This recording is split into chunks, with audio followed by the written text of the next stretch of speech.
Oke, baik bagi teman-teman peserta yang di YouTube maupun yang di Zoom bisa langsung chat ya. Ini tadi ke Pak Cahyo ada yang masih lanjut nanya, nanti saya akan chat ke Pak Cahyo. Nanti kalau pas sessionnya Pak Iqbal juga silakan langsung di chat ya. Silakan waktu Sudah, dan tempat Pak Iqbal. Sudah tampil, silakan di share di terima slideshow. kasih Pak Oke, Taufik. siap. Monggo Selamat Pak. pagi rekan-rekan dari Pertabi semua, dari PT Pagi. Intiraya Nugatama. Perkenalkan, nama saya Muhammad Iqbal. Saya adalah technical support untuk oil injected mesin. Ya, saya bergabung di Atlas Copco Indonesia sejak tahun 2016 sampai tahun 2020. Saya bergabung sebagai field service engineer di Technical Division. Lalu dari tahun 2020 sampai sekarang saat ini saya bergabung untuk tim technical support Kompresor Teknik Division. Pada kesempatan kali ini saya akan sharing mengenai do and don'ts kompresor installation. Jadi bagaimana instalasi kompresor yang baik menurut rekomendasi dari kami Atlas Copco. Dari sebelumnya, saya akan sampaikan tips and trick kompresor installation. Lalu selanjutnya kita akan adakan diskusi tanya jawab. Nah, ini adalah agenda yang pertama, yaitu proper ventilation. Terus yang selanjutnya adalah dust prevention. Yang ketiga adalah free space around the compressor room. Yang keempat adalah sufficient height for the service activity. Yang kelima, forest lifting capability. Dan enam, easy access to the compressor room. 7, clean the floor space. Dan yang terakhir adalah selalu mengikuti petunjuk atau recommendation dari kami. Yang pertama adalah proper ventilation, yang mana kita ketahui bahwa kompresor memiliki suatu sistem buangan udara. Ketika kompresor tersebut menggunakan pengiring udara untuk pendinginan temperaturnya, maka temperatur yang ada di sekitar atau kompresor room akan dihisap masuk ke dalam sistem kompresor. Selanjutnya akan digunakan untuk pendinginan temperatur. Pendinginan temperatur ini berguna untuk kompresor sistem ya. Dan juga buangan daripada pendinginan temperatur ini adalah udara yang panas ya. Yang mana kita ketahui ketika kompresor room tidak menggunakan ventilasi yang baik, maka akan timbul suatu kenaikan temperatur dalam suatu ruangan kompresor yang bisa menyebabkan suatu kompresor tersebut menjadi overheat. Ini adalah proper ventilation yang kita rekomendasi.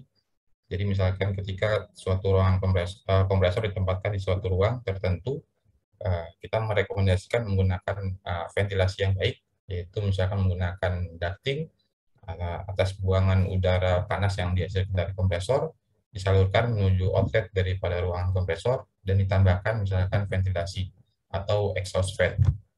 Ini adalah contoh-contoh yang kita tahu.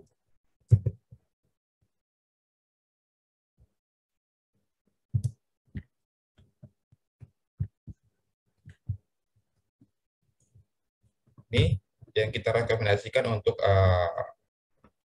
kompresor installation dari ventilation system, di mana suatu ruangan kompresor menggunakan ventilasi yang baik untuk buangan udara panasnya.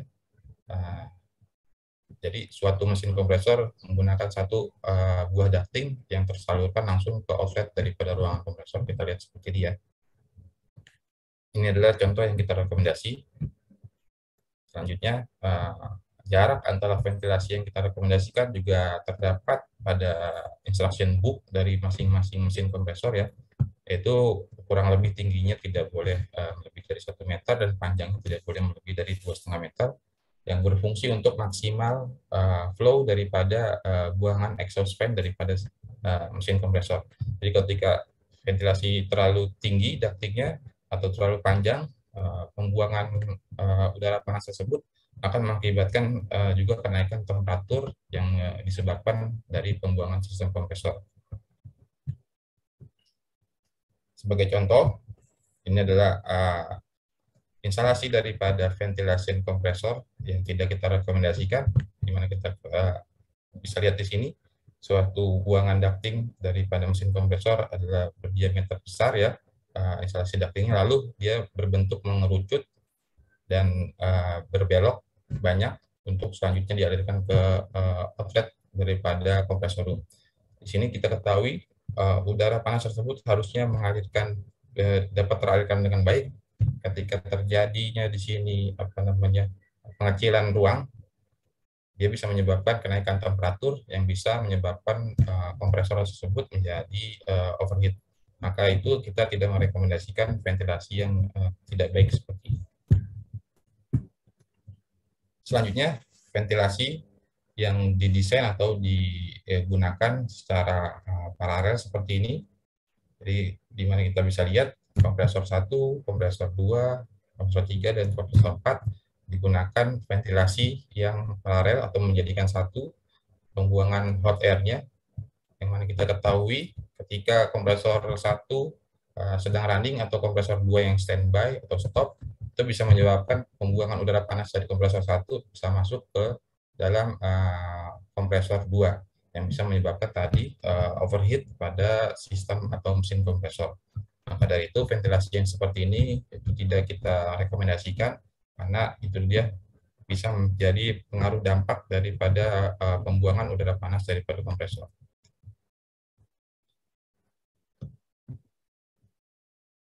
Selanjutnya adalah dust prevention, yaitu free filter atau penginstalan pencegahan daripada debu yang dihisap daripada suatu ruangan kompresor. Di mana kita ketahui ketika suatu ruangan kompresor ditempatkan di suatu sistem atau di suatu industri plant yang umumnya banyak sekali terdapat debu atau yang bisa kita temui misalkan di pertambangan, diinstal di outdoor atau di industri semen atau di industri pabrik peleburan baja ya, atau ditempatkan di suatu ruangan yang dekat dengan penampungan daripada batu bara, contohnya seperti itu pasti bisa menghasilkan debu yang terhisap semakin banyak. Yang kita ketahui, debu adalah musuh utama daripada suatu mesin kompresor yang bisa menyebabkan kerusakan-kerusakan pada part-part dari kompresor. Kita lihat contoh di sini, yaitu filter yang cepat blocking atau cepat kotor karena pengaruh dari environment daripada ruangan kompresor atau sekitarnya, dan juga main motor atau yang kita sebut elektromotor daripada penggerak mesin kompresor, di mana kita lihat cooling fan daripada kisi-kisi motor tersebut sangat sekali pekat terhadap debu ya, banyak debu yang menempel, itu bisa menyebabkan cooling tidak maksimal pada elektromotor dari sistem mesin kompresor. Itu bisa menyebabkan beberapa faktor. Yang pertama itu overheat, yang kedua itu mengganti lifetime daripada part-part kompresor yang semakin cepat penggantiannya. Dari itu sebelum karena memang kompresor tersebut ditempatkan suatu ruang yang banyak sekali debunya, yang tadi sebelumnya rekan saya Pak Cahyo sudah menjelaskan, terdapat pre-filtration atau filter khusus yang didesain untuk kompresor yang ditempatkan di environment yang yang ekstrim. Maka dari itu kita juga bisa memodifikasi kompresor tersebut menggunakan pre-filter ya. Jadi di mana udara inlet untuk hisapan daripada suatu mesin kompresor dipasangkan sebuah duct ya atau kanopi yang bisa kita tempatkan di sisi-sisi kanopi tersebut adalah pre-filter atau semacam filter background ya, guna untuk pre-filtration installation untuk ketika environment kompresor tersebut yang sangat ekstrim. Selanjutnya adalah free space daripada kompresor room ya. Memang kita ketahui kompresor membutuhkan space atau ruangan jarak antara kompresor dan kompresor lainnya, membutuhkan space untuk memudahkan kita yang pertama maintenance ya, penginstalasian dan juga dan yang lainnya itu. Jadi kita merekomendasikan kompresor instalasi itu ditempatkan dari space yang cukup ya, maintenance yang baik ke depannya. Dan juga ketika kompresor tersebut ditempatkan dalam apa namanya, limit space atau space yang tidak cukup atau space yang terbatas, itu sangat menyulitkan kita untuk pengecekan misalkan atau akses untuk ke kompresor tersebut. Ini sebagai contoh suatu kompresor installation room yang memiliki space yang baik dan juga ruangan yang bersih yang kita rekomendasikan dari Atlas Copco Indonesia yang kebetulan digunakan di suatu sistem kompresor di customer kita. Di mana kita lihat di sini space yang baik dapat memudahkan kita maintenance ya. Akses ke kompresornya juga sangat baik. Selanjutnya ini adalah contoh yang kita rekomendasikan ya. Misalkan kompresor ditempatkan di suatu outdoor installation ya, atau di space yang terbatas. Kita bisa lihat kompresor tersebut ditempatkan di bawah suatu engine atau space yang sangat terbatas. Atau yang kita lihat di sini tinggi yang sangat tidak cukup, yang bisa mempengaruhi hazard yang bisa kita hadapi di sini. Jadi saya ambil contoh, ini adalah kompresor ditempatkan di bawah engine room seperti ini, yang space-nya sangat terbatas, yang bisa mempengaruhi efek daripada kompresor working. Jadi ketika kompresor tersebut bekerja, bisa menghasilkan panas yang tidak tersalurkan dengan baik, atau misalkan kondisi di luar ruangan tersebut sedang terjadi cuaca ekstrim atau hujan, ya, itu bisa menyebabkan udara yang dihisap daripada suatu mesin kompresor tersebut menjadi tidak baik atau mengandung banyak sekali uap air yang masuk ke dalam sistem kompresor, yang bisa menyebabkan kompresor tersebut menjadi cepat maintenance atau mengalami kerusakan. Kita ketahui akses atau free space daripada kompresor loop yang sangat baik itu dapat memudahkan kita untuk akses, yang pertama untuk maintenance ya, dan sangat tidak disarankan ketika kompresor tersebut ditempatkan di suatu ruangan terbatas, itu bisa menyebabkan kita kesulitan untuk akses. Apalagi untuk misalkan nanti ke depannya dilakukan service maintenance ya, itu untuk sangat menyulitkan kita untuk akses untuk ke ruangan kompresor tersebut.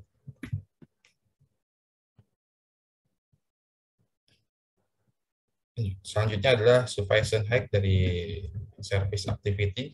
Misalkan kompresor ditempatkan di suatu ruang dan ditambahkan apa namanya itu base plate yang sangat tinggi, yang sangat menyulitkan misalkan nanti ke depannya untuk maintenance ya. Jadi itu tidak kita rekomendasikan, karena yang tadi saya sebutkan sebelumnya dapat menyulitkan kita untuk maintenance, atau kita bisa melihat sesuatu yang terjadi dalam kompresor tersebut sangat sulit dan juga sangat berbahaya bagi misalkan engineer nanti pengecekan di ruangan kompresor.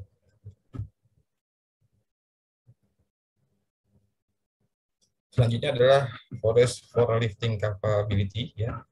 Misalkan suatu sistem kompresor, ruangan kompresor ditempatkan tadi di ruangan yang terbatas, itu bisa menyulitkan maintenance.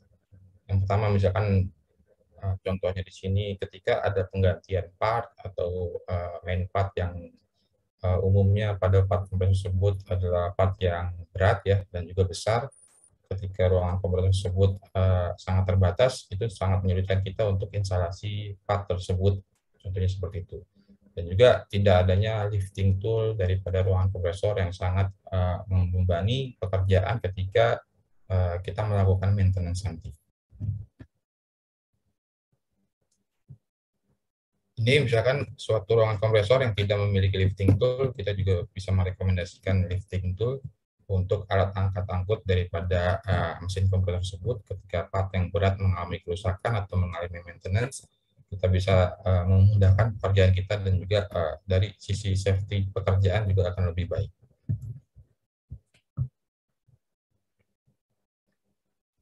Selanjutnya, clean and flat floor daripada space atau ruangan kompresor. Jadi di masing-masing mesin kompresor tersebut kita merekomendasikan juga clean space atau lantai yang bersih, atau yang memiliki tingkat kemiringan atau rantainya yang kita sebutnya balance atau rata ya, guna untuk kemudahan daripada kompresor working atau kompresor tersebut bisa berjalan secara optimal. Jadi ketika misalkan kompresor tersebut ditempatkan di suatu ruangan terbatas yang memiliki environment daripada sekitarnya memiliki dampak misalkan seperti genangan air atau banyak sekali instalasi pipa yang ada di ruangan kompresor, itu sangat menyulitkan atau tidak kita rekomendasikan ya, karena itu yang tadi yang pertama kita bisa menimbulkan hazard di situ, dan juga akses untuk kompresor tersebut adalah sangat sulit ya. Dari masing-masing instruction book atau buku panduan daripada mesin kompresor itu lengkap untuk masalah mengenai instalasi kompresor ya, di mana kompresor tersebut harus kita tempatkan atau kita buatkan suatu ducting atau rantai yang sesuai rekomendasi daripada kita yang buku panduan. Jadi kalau misalkan terdapat genangan air di sekitar daripada mesin kompresor, itu juga bisa menyumbangkan tadi hazard atau potensi bahaya yang kita hadapi. Selanjutnya penginstalasian daripada kondensat drain, di mana suatu mesin kompresor memiliki kondensat ya, atau pembuangan uap air yang dihasilkan daripada suatu mesin kompresor. Di sini adalah suatu sistem instalasi daripada kondensat drain yang kita rekomendasi dan tidak kita rekomendasi. Sebagai contoh, saya ambil di kompresor yang untuk oil free system yang mana memiliki banyak saluran pembuangan drain. Atau contohnya misalkan oil injected system, di mana kondensat drain ini harus kita monitoring secara harian ya, karena instruction tersebut sudah dijelaskan dari kami, dari buku panduannya juga. Jadi bagaimana service activity atau daily checklist daripada mesin kompresor tersebut. Jadi ketika kompresor tersebut kita lakukan pengecekan harian, kita bisa monitoring bagaimana pembuangan daripada kondensat drainnya. Apakah kondensat drainnya itu hanya murni water, air ya, atau terdapat oil atau yang bisa menyebabkan kompresor tersebut carry over. Dari situ kita bisa monitoring ya. Yang gambar sebelah kiri ini adalah contoh untuk memudahkan monitoring ketika kita melihat kondensat drainnya kualitasnya seperti apa.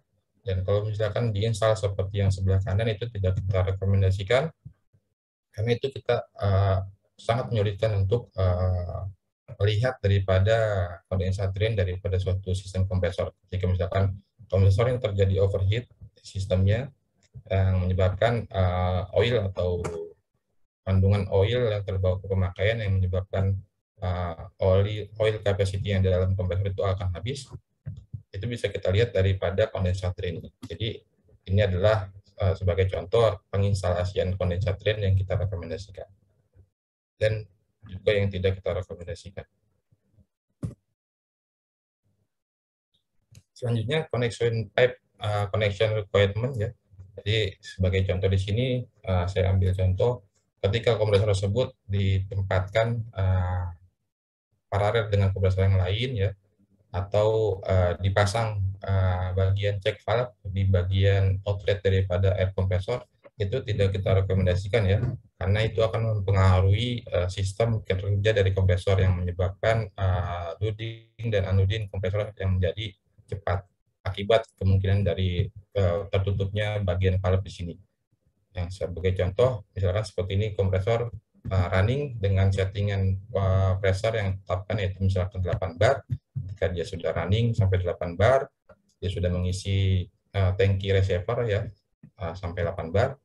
Ketika dia sudah stop di 8 bar, kompresor akan unload di dalam sistemnya dan membuang sisa-sisa pressure yang ada di dalam kompresor untuk meminimalisir kinerja kompresor. Ketika dipasang check valve di sini, itu bisa menyebabkan pembacaan sensor daripada mesin kompresor menjadi cepat penurunannya, yang mengakibatkan perintah dari sensor tersebut untuk menghidupkan kompresor kembali atau mengeraningkan kompresor kembali. Padahal demand-nya atau pemakainya tidak ada seperti itu. Misalnya contoh tekanan di tangki masih 8 bar contohnya seperti itu. Sementara kompresor sudah terbaca di bawah 8 bar, yang mengakibatkan kompresor harus bekerja lagi dikarenakan terinstalnya bagian valve di sini atau check valve yang bisa menyebabkan perbedaan pembacaan pressure demand yang ada di tangki reservoir dan juga pembacaan yang ada di sensor daripada kompresor sistem. Selanjutnya penginstalasian daripada check valve atau strainer sini ya, yang mana kita ketahui misalkan kompresor tersebut menggunakan water cooling atau pendinginannya menggunakan water ya, di mana ketika water inlet yang ke dalam kompresor itu kita merekomendasikan dipasang bagian check valve atau strainer sini, menggunakan tidak ada back pressure bagian cooling sistemnya. Jika tidak menggunakan check valve sini, itu bisa menyebabkan ketika kompresor nanti terdapat maintenance atau perubahan sistem daripada penginstalasian atau water sistemnya, itu bisa menyebabkan flow cooling untuk water system di dalam kompresor menjadi kurang sempurna yang mengakibatkan misalkan karena pendinginannya tidak merata, mengakibatkan kompresor tersebut adalah menjadi overheat.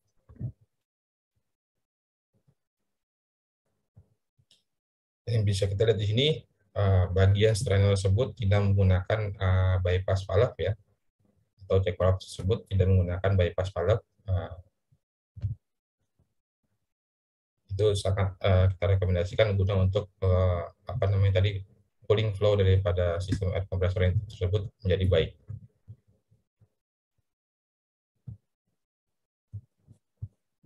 Selanjutnya instalasi requirement daripada kompresor room atau power supply system ya, di mana kita ketahui kompresor sistem tersebut memiliki penggerak yang menggunakan elektrik ya, atau menggunakan kabel power untuk sistem kompresornya, main motornya ya, di mana kabel sistem tersebut sudah kita siapkan atau duct kabel ya, atau inlet daripada incoming kabel.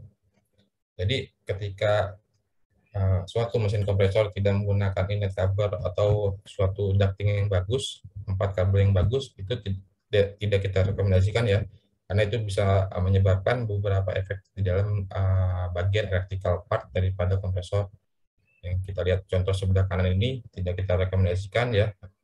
Yang kita lihat contohnya terbuka seperti ini, itu bisa menyebabkan banyak misalkan benda lain yang gampang masuk ke dalam electrical system, atau misalkan debu yang masuk ke dalam electrical system jadi semakin banyak, mengakibatkan apa namanya kegagalan sistem di bagian electrical system ya.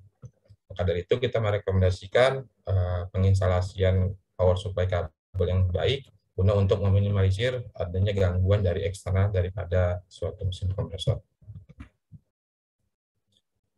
Ketika selalu mengikuti installation daripada Atlas atau guidance yang kita berikan, itu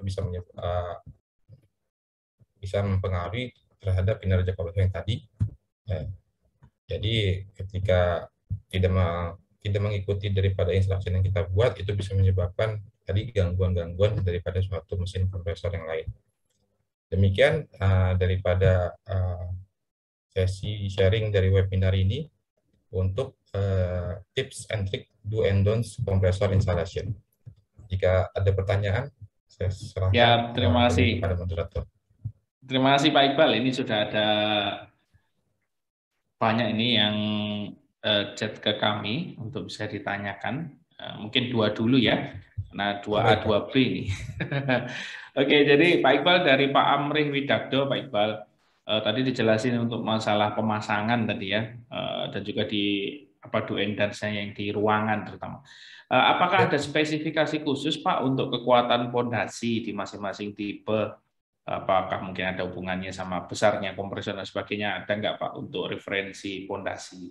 Lalu apakah jika memang ada, apakah nanti customer itu yang menghitung sendiri atau dari Atlas punya rekomendasi gitu ya, sehingga pada saat mau desain awal workshopnya atau apa namanya area kompresornya itu bisa jadikan bahan pertimbangan. Lalu yang kedua tadi dijelasin space kanan dan kiri atas dari kompresor itu jarak yang worth it itu seberapa sih Pak gitu ya.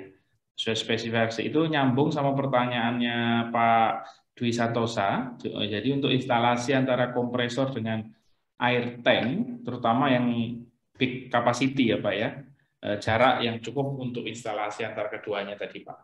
Yang pertama jarak ke buildingnya, mungkin ke bangunannya, sama jarak antara kompresor dan air tank.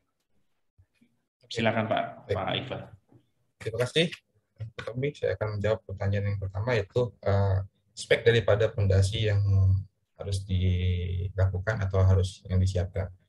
Jadi spek atau spesifikasi daripada fondasi daripada suatu mesin kompresor itu umumnya kita rekomendasikan, kita berikan edukasi juga bagaimana spek yang harus dibuat ya. Saya coba ambil contoh dari suatu ruangan kompresor ini. Jadi yang provide daripada spek fondasi tersebut adalah dari sisi customer, di mana spek fondasi tersebut yang pertama adalah tingginya harus lebih tinggi daripada base plate lantai dasar ya, minimal 10 cm, guna untuk menghindari misalkan tadi terjadi genangan air atau banyak peralatan-peralatan yang bisa mempengaruhi daripada kompresor. Dan juga spek atau besaran fondasi tersebut juga harus yang berbahan dasar solid ya. Dan misalkan yang kita ketahui kompresor baru datang yang ditempatkan di suatu kayu valet ya, dan kayu valet tersebut dipakai untuk fondasi selamanya atau selama masa pakai kompresor tersebut. Itu tidak kita rekomendasikan karena itu bisa menyebabkan tadi kayu itu mempunyai lifetime, bisa jadi dia karena cuaca dan yang lain dia menjadi lapuk, dan juga mengakibatkan kompresor tersebut fondasinya tidak stabil atau miring ya, seperti itu. Jadi fondasi ini yang provide adalah dari sisi customer. Kita hanya menyarankan spek fondasi tersebut harus berbahan dasar yang solid, levelness ya, dan juga memiliki ketinggian yang cukup. Selanjutnya, jarak antar kompresor yang kita rekomendasikan terdapat juga pada installation buah kompresor ya. Jarak antar kompresor, jarak antar receiver tank, dan jarak antar komponen mesin yang lain itu adalah minimal 1 meter ya. 1 meter jarak antar dinding misalnya, seperti itu juga. Jadi itu adalah rekomendasi yang kita sarankan, jarak antar kompresor, antar mesin, dan juga misalkan antar dengan dinding kompresornya, seperti itu. Seperti itu Pak Tommy. Jadi minimal syarat untuk jarak space ini minimal adalah 1 meter. 1 meter ya Pak ya, keliling Ya. ya Pak ya, depan belakangnya Ya. Pak ya. Kalau atasnya Pak, atas apakah ada ini standar Pak dengan Ya, atap? untuk ducting tadi atap ya. Saya ambil contoh di sini. Ketika misalkan atapnya ya, dia memiliki tempat yang terbatas dengan tidak adanya sirkulasi udara yang baik, itu tidak kita rekomendasikan. Contohnya yang tadi saya lihat, saya berikan ini, ketika atap daripada kompresor atau atap daripada ruangan kompresor tersebut sangat pendek, dan di suatu ruangan kompresor tersebut tidak memiliki instalasi ventilasi yang baik, itu tidak kita rekomendasikan. Jadi itu bisa menyebabkan kenaikan temperatur yang ada di dalam kompresor. Atap yang kita rekomendasikan adalah minimal juga cukup untuk pembuangan udara panas ya, dan juga udara yang masuk atau fresh air in dari sisi kebalikan daripada ruangan kompresor tersebut tidak atas bawah atau bersebelahan dengan sisi udara buangan. Jadi contohnya, saya ambil gambar yang di sini.